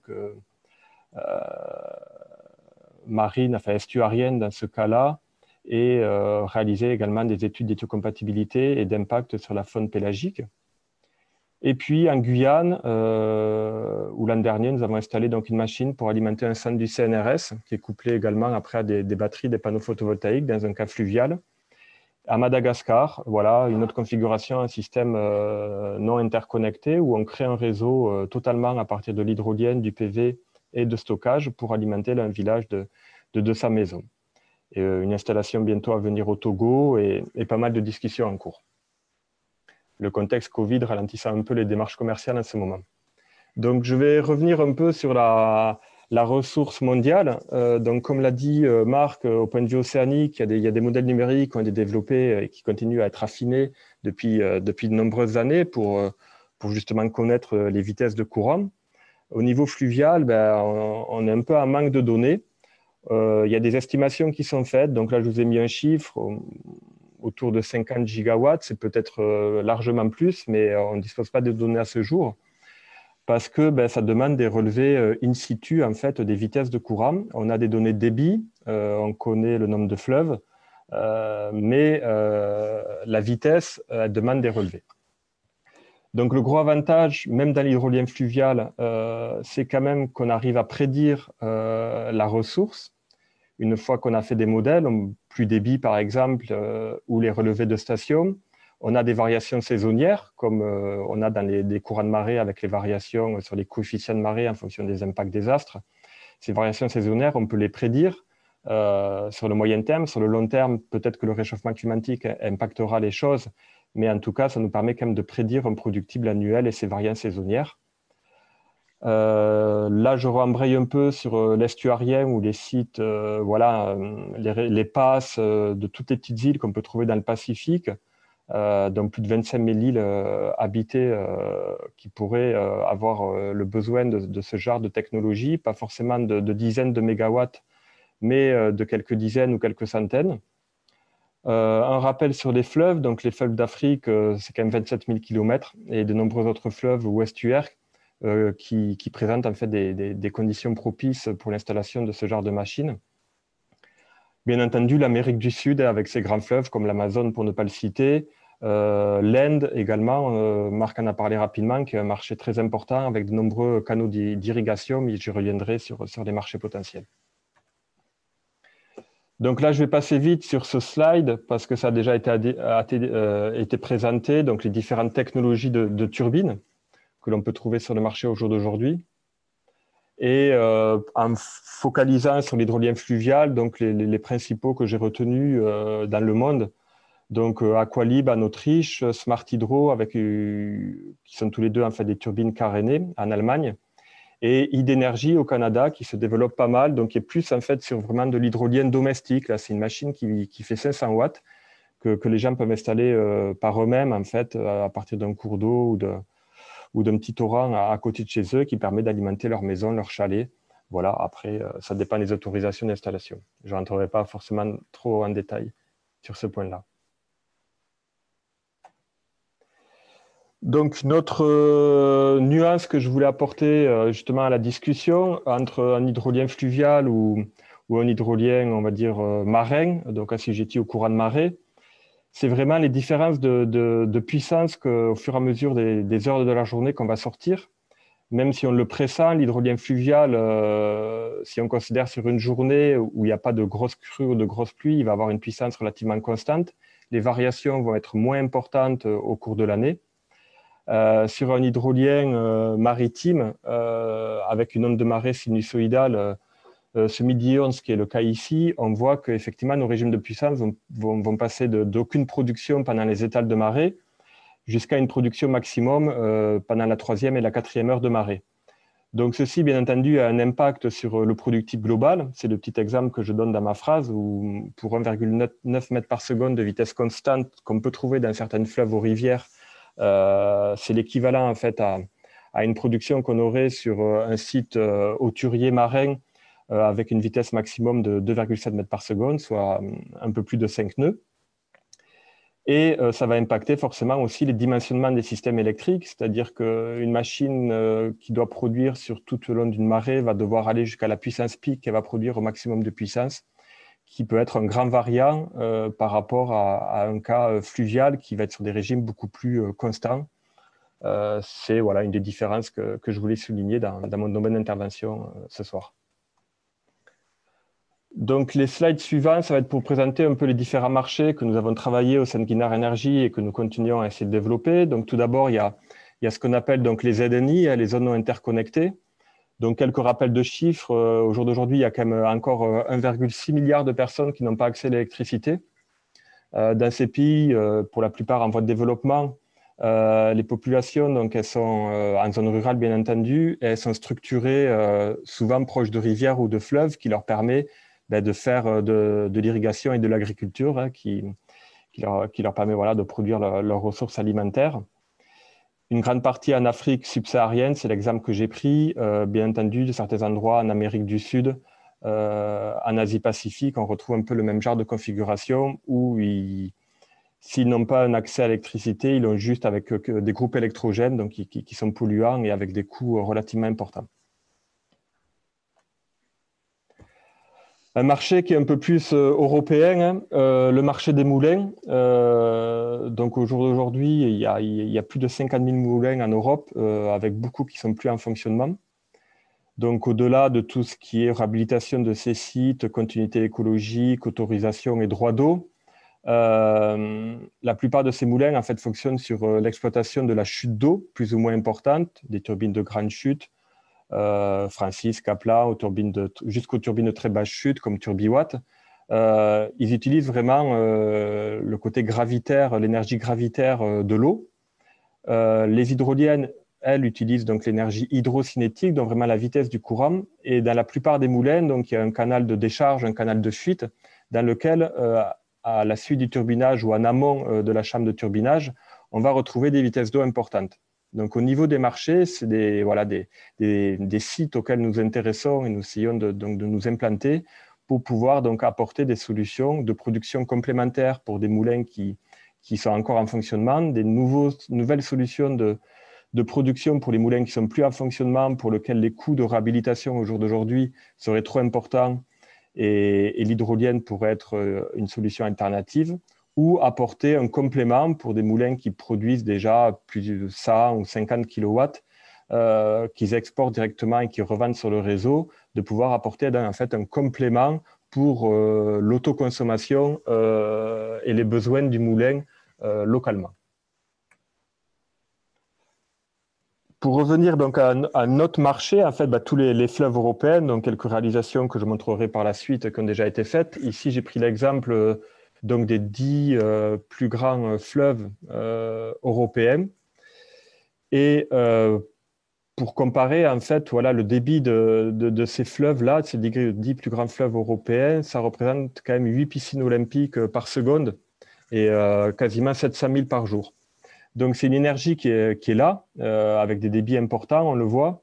Au jour d'aujourd'hui, il y a encore peu de réalisations, mais ça permettrait, via le développement de cette filière et les progrès qui sont faits à la fois dans le marin et dans le fluvial, parce que c'est vraiment, pour certains aspects, les mêmes problématiques qu'on retrouve, de pouvoir remettre des éléments de production, donc même au cœur des centres-villes, d'une production donc verte et peu impactante sur l'environnement. Un autre type de marché que je souhaitais vous présenter, c'était donc tout ce qui est les canaux d'irrigation. Donc j'en ai parlé rapidement avec l'Inde, qui sont des zones, des sites non naturels, mais aussi les sites industriels. Donc il y a énormément de sites industriels en France, en Europe et dans le monde qui utilisent du water cooling, donc des systèmes de refroidissement pour réaliser leur processus industriel de transformation. Donc, ils vont faire du pompage d'eau dans des cours d'eau, des rivières, et qui vont rejeter les effluents. Au jour d'aujourd'hui, sur tous ces canaux de rejet, l'énergie, elle n'est pas valorisée. Donc, à travers des technologies compactes et adaptées, on pourrait imaginer, bien entendu, rajouter une part de cogénération électrique sur ces canaux d'effluents industriels, ou à la suite de centrales hydroélectriques. Après la chambre de turbinage, je le disais rapidement avec les moulins, mais c'est le même cas dans des centrales hydroélectriques, on retrouve sur quelques dizaines, quelques centaines de mètres de l'énergie hydrocinétique avant qu'elle se dissipe par viscosité, et on pourrait proposer, et on essaie de proposer justement avec des partenaires industriels des solutions et des sites pilotes pour pouvoir montrer qu'il y a une cogénération possible sur ces sites. Donc, quand on parle de marché commercial, on doit mettre en regard forcément le tarif de l'électricité pour pouvoir vendre après des produits et développer un business plan de retour sur investissement. Donc, quelques chiffres rapidement. Donc, dans les ZNI au jour d'aujourd'hui, de produire par des groupes électrogènes en fonction de l'éloignement et du coût de transport forcément des barils, on est entre 400 et 500 € le mégawattheure.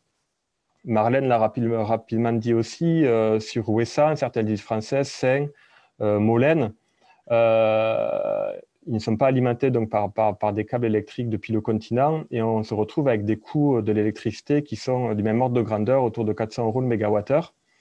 Donc forcément, sur ces sites-là, on va retrouver des business models et des retours sur investissement qui sont intéressants pour les technologies maritimes et fluviales, ou en tout cas estuarien pour certains cas, tout ce qui est atoll polynésien avec des passes, avec des courants importants. Au niveau donc, de l'hydroélectricité, donc tout ce qui est fluvial en France, c'est régulé donc, par les tarifs H16, on appelle, qui concernent principalement les turbines de chute. Et il n'y a pas de tarif spécifique à l'hydrolien fluvial au jour d'aujourd'hui.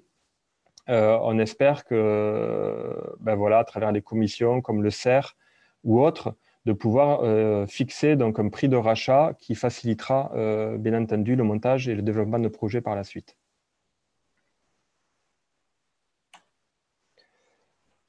Donc, pour vous montrer quelques exemples de réalisation ici, donc tout d'abord, on en a parlé aussi rapidement, ces marques au début de ce webinaire. HydroQuest, donc à Callure dans le Rhône, qui avait installé donc, une ferme pilote de 5 machines. Ici, vous pouvez voir donc, une illustration. Et donc, nous, Guinard Energy, j'ai choisi voilà, deux exemples ici, qui en plus sont deux exemples qu'on retrouve assez fréquemment. Un cas flottant sur une rivière, donc le choix du flotteur est fait par le faible impact, donc pas besoin d'avoir une structure fixe ou un génie civil, pas besoin de mettre un ancrage au sol, on peut imaginer même des ancrages aériens, et pas de contact avec le fond marin et une maintenance facilitée. Le cas de gauche, donc Madagascar, où là on avait en fait un pont qui existait près du village sur lequel on a pu venir se fixer et faire des systèmes de relevage pour faciliter la maintenance. Donc c'est vraiment voilà, des tailles de machines plus petites qui répondent à des besoins moins importants, mais qui ont l'avantage d'être voilà, plus aisées d'installation, on va dire, et qui permettent voilà, des coûts de développement moins importants. Donc, pour essayer de résumer ce que je viens de vous présenter, donc en fait, c'est vraiment, moi, à mon sens, l'hydrolien fluvial, ça répond plus à un besoin local de cogénération donc, ou de production d'énergie à partir du courant hydrocinétique. C'est particulièrement adapté, on en est convaincu à travers nos premiers sites installés, aux zones non interconnectées pour lesquelles on est loin de centres de production ou tout simplement dans les pays qui n'ont pas d'infrastructure de transport. Là, on peut répondre à l'autonomie totale de villages à travers de l'hydrolien sur des canaux ou des rivières. Un point que je n'ai pas beaucoup développé là, mais c'était le côté hybridation qui est important. Marlène en a un peu parlé sur le cas OSA. C'est que dans ces zones intertropicales, on retrouve une saison sèche, une saison humide, et on peut sécuriser un productible par la combinaison en fait, de plusieurs sources d'énergie, que sont l'hydrolien fluvial et le panneau photovoltaïque.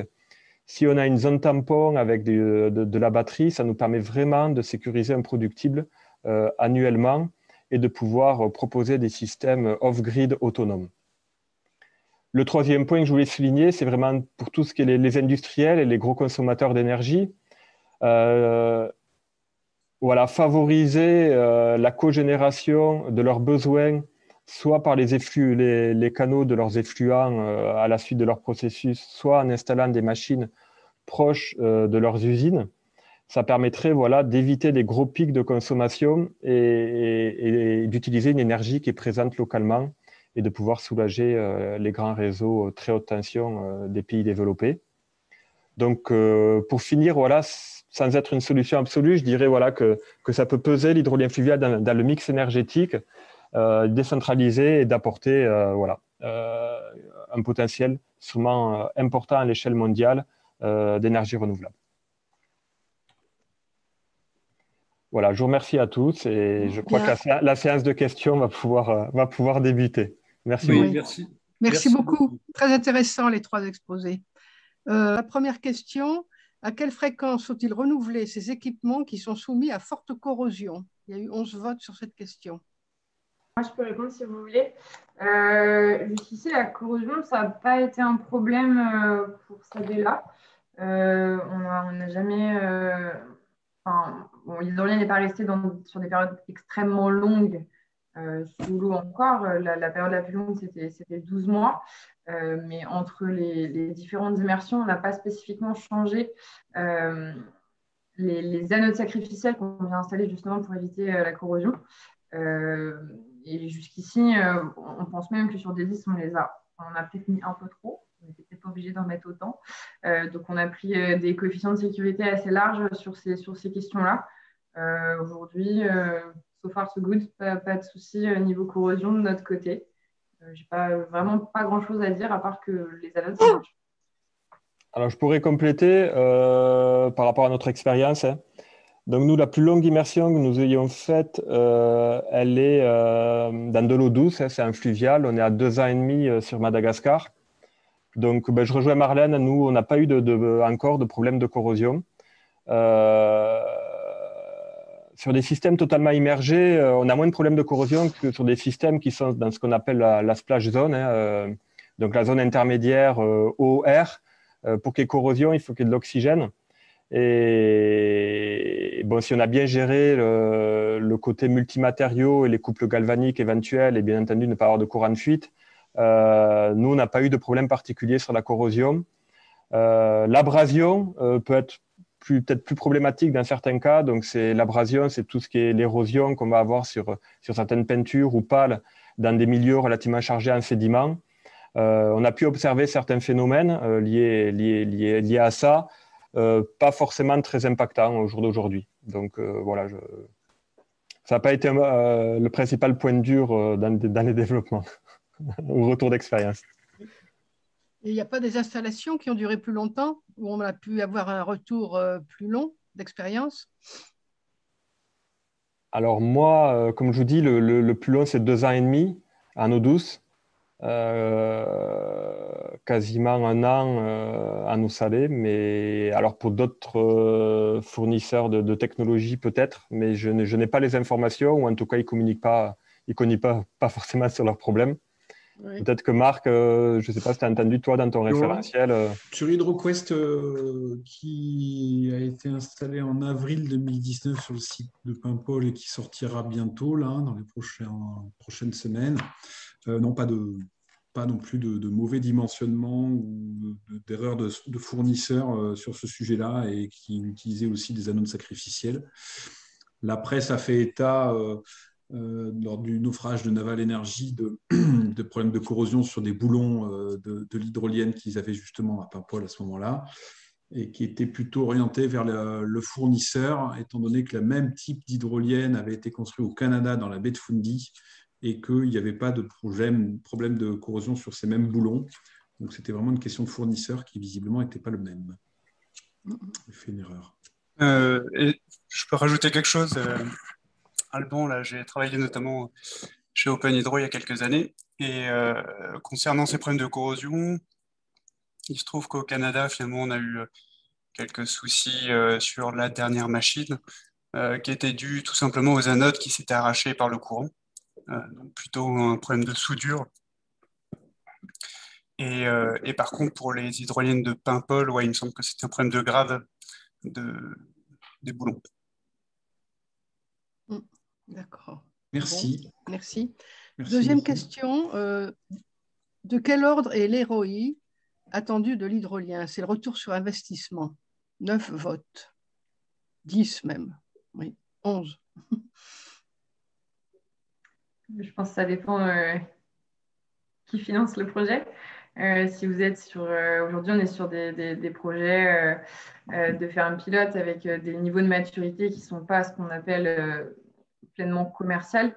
On n'a pas passé encore la fameuse vallée de la mort du développement technologique. Donc aujourd'hui, quand on cherche à financer ce type de projet qui est considéré du coup comme très innovant et du coup obligatoirement risqué, en général, si on est sur des investisseurs de type privé, sur des projets très risqués, très innovants, ils ont des attentes en termes de retour sur investissement très élevées. En général, plutôt autour de au moins 10%. Si on est sur des banques, sachant qu'aujourd'hui, le secteur est difficilement finançable par, par de la dette, tout simplement dû, encore une fois, au niveau de maturité du secteur. Donc, ce n'est pas des véhicules qu'on va essayer d'avoir. On va plutôt être sur un mix entre des subventions, une certaine part de subventions où là, du coup, il n'y a pas d'attente en termes de remboursement. Plutôt, du coup, soit au niveau national, européen ou à l'export, ça existe aussi, mais c'est un peu compliqué. Et sinon, on est aussi sur des systèmes d'avance remboursables. Où là, pareil, c'est de la discussion en gré à gré en général avec les acteurs. Il n'y a pas vraiment... Enfin, c'est difficile aujourd'hui de parler de retour sur investissement sur des projets de ce niveau de maturité. Oui. Mais dans le monde, Marc Lafosse, est-ce qu'il n'y a pas justement des cas où on a un retour plus long, une expérience plus longue pour répondre à la question? Je n'ai pas suffisamment de recul des projets à l'étranger. Il faut vraiment être dans le sein même du consortium pour vraiment avoir ce retour d'expérience qui pourrait être partagé.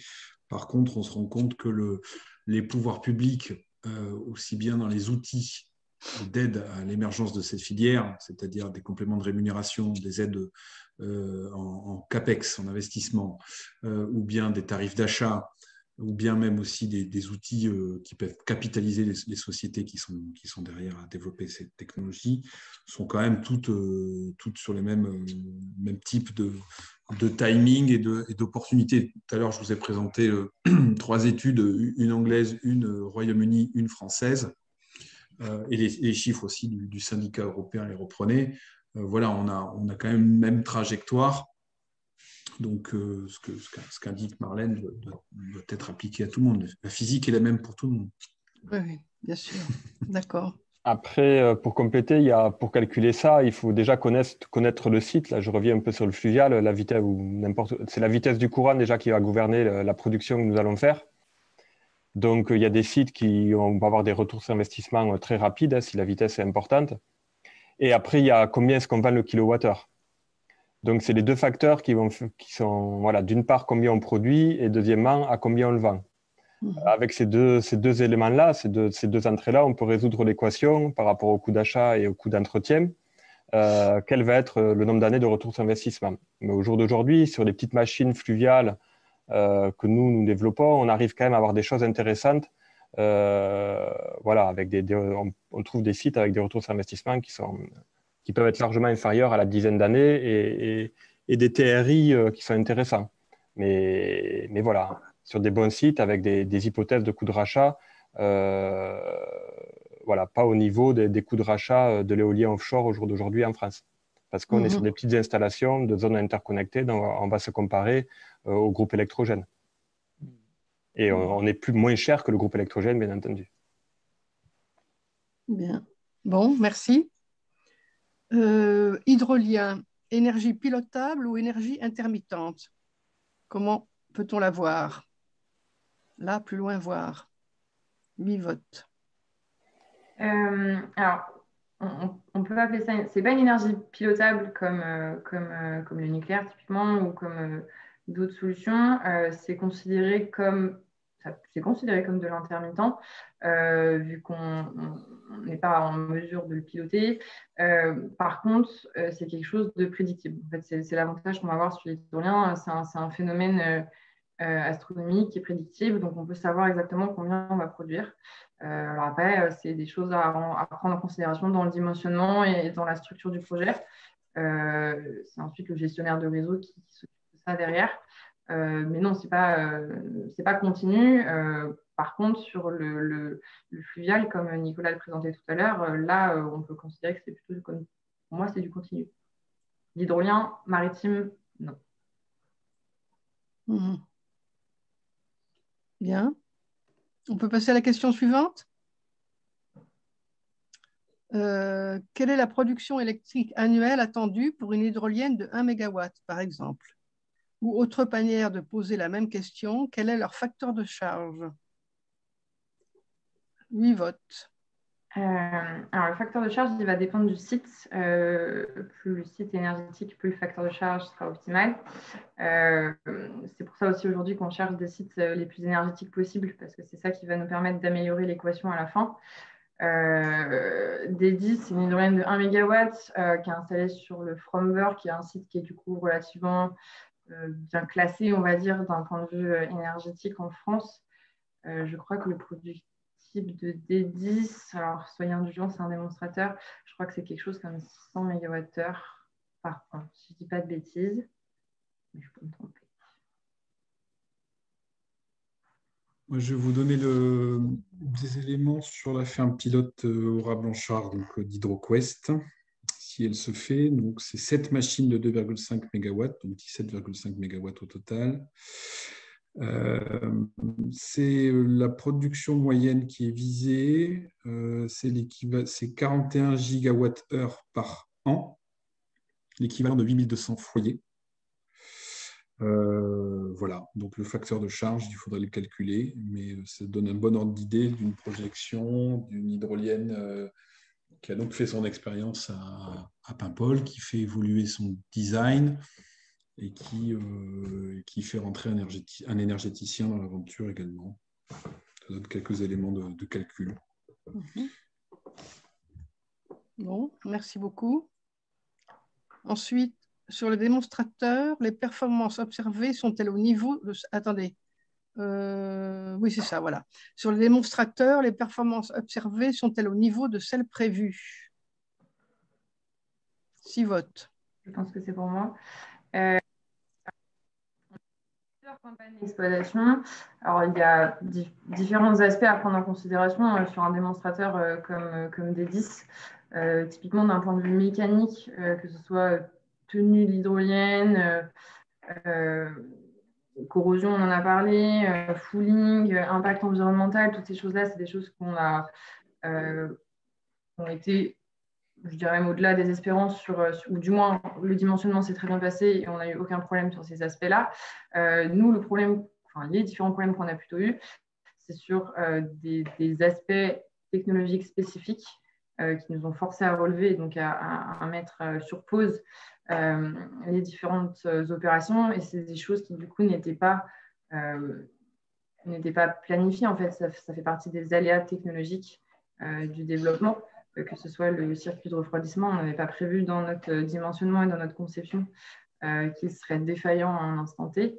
Pareil sur la connectique, on se rend compte que ça ne marche pas pour l'instant, donc c'est des choses qui, bien sûr, ne correspondent pas à nos attentes et on n'a pas atteint les objectifs en termes de fiabilité et de performance. Donc, c'est des choses sur lesquelles on sait déjà qu'on doit travailler pour, à la fois pour l'hydrolienne d'Edis, mais aussi sur les aspects ingénierie des fermes pilotes qu'on a en cours de développement.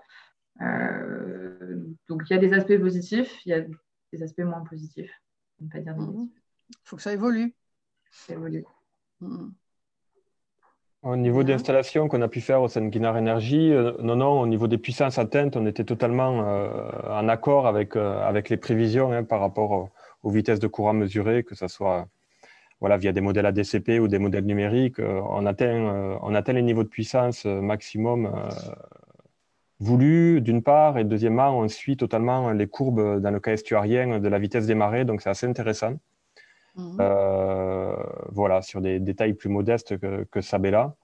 Et après, forcément, les premiers démonstrateurs, au niveau de la production totale, comme on fait des batteries de test, on en profite pour optimiser certains systèmes. Ce n'est pas le productible qui va nous intéresser parce que c'est vraiment dérisqué technologiquement. Donc, on ferait des batteries de test. Après, sur les systèmes installés pour des clients, c'est différent. Mais avant de proposer les produits, nous, que ce soit la P66 ou la P154, on a d'abord réalisé tous ces tests en France et ça a donné un bon accord vu qu'on arrive derrière à installer des machines quand même. Pas encore beaucoup, mais quelques-unes. C'est intéressant. Bien. Question suivante. Bonjour, j'ai compris 100 gigawatts au niveau mondial. Qu'est-ce qui limite le potentiel à un niveau aussi faible, 5 volts? Et qu'il faut qu'il y ait des courants qui soient suffisamment forts, plutôt en vitesse maximum au-delà de 3 mètres secondes, qui sont induits par des profondeurs pas très importantes, entre 30 et 60 mètres, je dirais. Donc une configuration d'un plateau continental qu'on ne trouve pas partout. Voilà, tout simplement. Après, les technologies vont certainement aussi évoluer. On en a un tout petit peu parlé, je crois que c'était Marlène qui l'a évoqué, le système de kite, qui est une sorte d'aile à portance variable sous laquelle est installée une turbine qui va du coup tourner en fonction de la vitesse du kite. Et le développeur de cette technologie, qui est suédois, qui s'appelle Minesto, annonce des capacités de produire de l'énergie dans des courants beaucoup plus faibles, augmentant le potentiel techniquement exploitable au niveau du monde à 800 gigawatts. Ah oui, donc 8 fois plus. Oui, d'accord. C'est une info Minesto, mérite d'être vérifiée évidemment, mais en tout cas, ils sont en train de franchir des étapes aussi de tests et ils sont attendus d'ailleurs à Paimpol-Bréhat à l'été 2022. Aujourd'hui, ils sont sur des îles au nord de l'Europe, là, sur les îles Féroé. Mais cette machine vous dites qu'elle bouge, mais elle est télécommandée, comment ça marche? En fait, c'est comme un kite qui se met en mouvement dans le fluide eau. Et elle est retenue par un ancrage, par une longe qui lui permet d'être fixée au fond et raccordée au réseau électrique. Ah oui, d'accord. Et cette longe, en fait, ce mouvement de ce kite se met à faire des 8 et à chaque accélération du demi-tour, la vitesse de rotation de la turbine est multipliée par 1, 2 ou 3. Après, je rajouterais que dans ce potentiel-là, effectivement, c'est surtout les principaux courants et les grandes zones qui ont été regardées. Il y a sûrement beaucoup d'autres sites qui ont en fait des bathymétries spécifiques, donc des restrictions entre des îlots, des passes, des atolls, comme je l'ai dit un peu rapidement, qui ne font pas partie en fait de cette somme-là de productibles. Donc il y a d'une part la multitude de sites un peu plus modestes qui pourraient agglomérer et ensemble augmenter significativement en fait, le potentiel mondial. Et il y a aussi la montée technologique qui permettra aux turbiniers ou aux fournisseurs technologiques de pouvoir exploiter des courants plus faibles avec des rendements plus importants. Donc, au jour d'aujourd'hui, on en est là. Est-ce que ça prend en compte toute la ressource des océans? Peut-être pas. Fluvial, sûrement pas, parce qu'on ne le connaît pas encore bien. Mais voilà, c'est encore un potentiel qui est à explorer et qui est à valider au fur et à mesure aussi que les technologies évoluent. Bien. Quelles sont les principales raisons? C'est fini les réponses là, excusez-moi. Oui? Bon. Quelles sont les principales raisons qui pourraient convaincre les investisseurs d'investir dans l'hydrolien plutôt que dans l'éolien offshore qui a plus de potentiel? Ça rejoint un petit peu la question précédente. Je pense qu'il y a une histoire de mix. C'est que il y a un moment où avoir de tout d'une seule technologie, est-ce que c'est le mieux pour sécuriser une production annuelle ou globale? Moi, je suis convaincu que l'avenir est dans le mix énergétique. Tout ne sera pas solaire, tout ne sera pas éolien, tout ne sera pas hydrolien.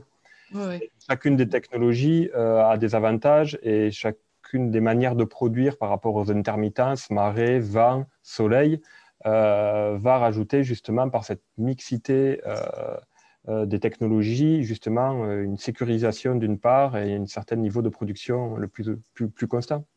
Donc c'est une diversification en fait. Oui, oui.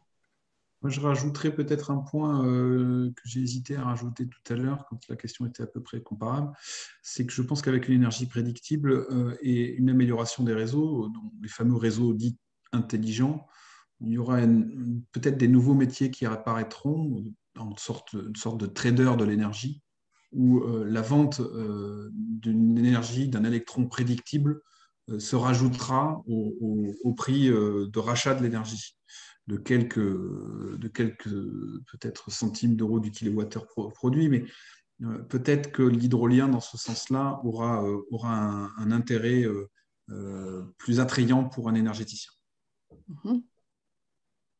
Bien, merci. Un dernier point aussi de mon côté. Oui. Je pense qu'il y a un aspect de production plus ou moins locale aussi.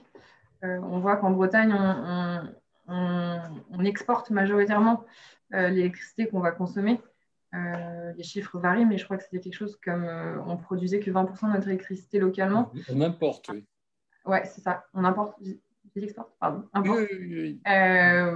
Et donc, il y a aussi, je pense, un intérêt de venir produire le plus d'électricité localement pour éviter aussi les pertes qu'on va avoir pour transporter cette électricité d'un point A à un point B. Il y a des gisements hydroliens en Bretagne, typiquement. Ce serait dommage de ne pas les exploiter. Au-delà de l'idée sur laquelle je suis totalement d'accord sur le mix énergétique. À une époque, c'était un des arguments massus pour l'implantation de la centrale nucléaire de Plogoff. C'est que la Bretagne n'était pas autosuffisante, loin de là. Oui. Ça remonte. D'accord, merci. Alors, Christiane, il y avait une question, oui.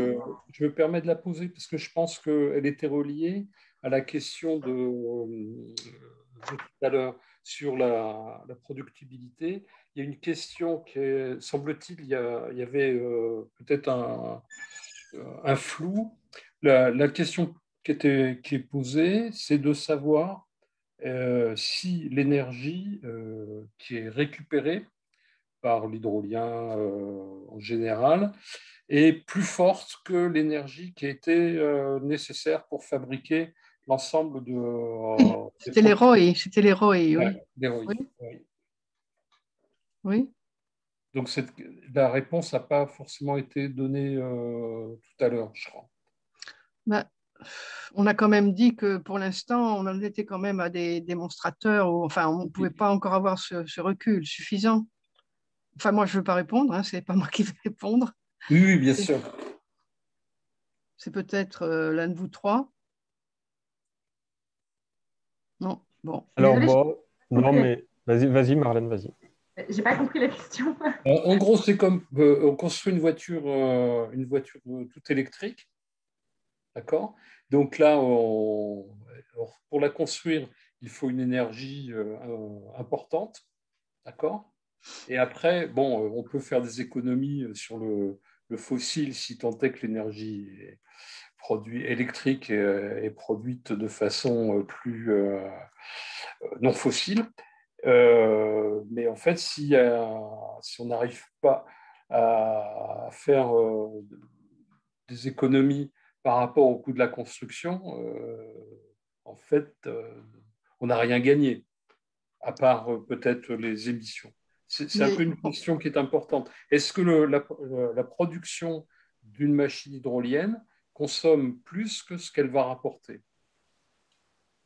Moi, des projections que j'ai au jour d'aujourd'hui, non, pas du tout. On va plus produire que ce qu'on a consommé. Oui.